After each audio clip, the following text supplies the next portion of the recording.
Salut à tous, salut à toutes. Aujourd'hui, nous débutons la première séquence de notre série d'informations sur le papier blanc des crypto-monnaies. Ceci n'est pas un conseil en investissement, faites vos propres recherches. Je suis Charline Diendé. Le plaisir est le mien de partager avec vous les informations sur le papier blanc de la crypto-monnaie Bitcoin. Le papier blanc présente l'objectif et la technologie autour d'un projet concernant une crypto-monnaie. Ce papier blanc présente également les statistiques, les diagrammes et les faits dans le but d'inciter les investisseurs à s'intéresser à la crypto-monnaie concernée. Toutes les startups en crypto-monnaie doivent avoir un papier blanc. Ceci est une preuve de leur légitimité et de leur professionnalisme. Parlons du papier blanc du Bitcoin. Selon le site CoinMarketCap, qui est notre site de référence, le Bitcoin est une crypto-monnaie décentralisée. Son papier blanc fut écrit originellement en 2008 par une personne ou un groupe de personnes utilisant le pseudonyme Satoshi Nakamoto. Le Bitcoin, comme monnaie ou crypto-monnaie, fut lancé en janvier 2009.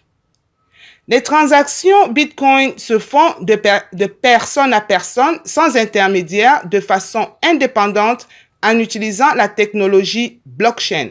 Selon Nakamoto, le Bitcoin fut créé, je cite, dans le but de faciliter les paiements divers en ligne d'une personne à une autre sans l'aide d'une institution financière. Son fondateur, comme nous l'avons dit, est connu sous le pseudonyme Satoshi Nakamoto. Et c'est lui qui d'ailleurs, le 31 octobre 2008, publia le papier blanc du Bitcoin, détaillant ainsi comment cette crypto-monnaie pourrait être utilisée entre personnes en ligne de façon complètement décentralisée et sécurisée par des algorithmes cryptographiques que nous appelons des blocs. Il y décrit également comment l'ensemble du système sera soutenu par la blockchain.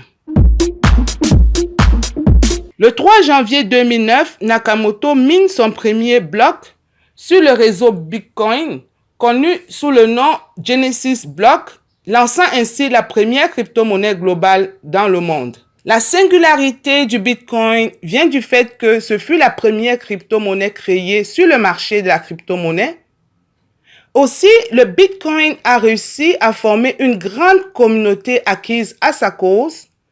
Des personnes enthousiastes qui créent, investissent, font le commerce, c'est-à-dire achètent et revendent, utilisent le Bitcoin et autres crypto-monnaies dans leur vie de tous les jours.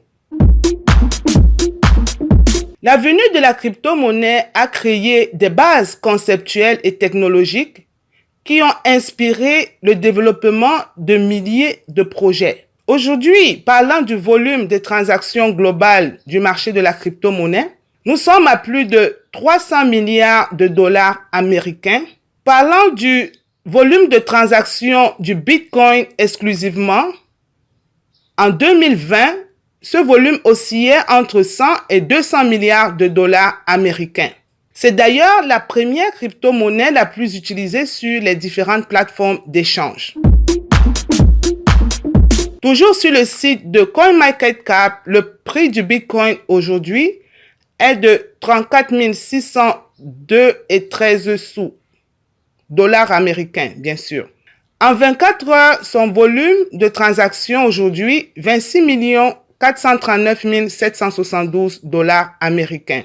Son volume global sur le marché, 648 796 976 372 dollars américains. La quantité du Bitcoin aujourd'hui en circulation est de 18 750 206 sur la quantité limitée de 21 millions initialement prédit. Ces coins ou bien ces crypto-monnaies sont créées à travers le minage, en utilisant bien entendu la preuve de travail.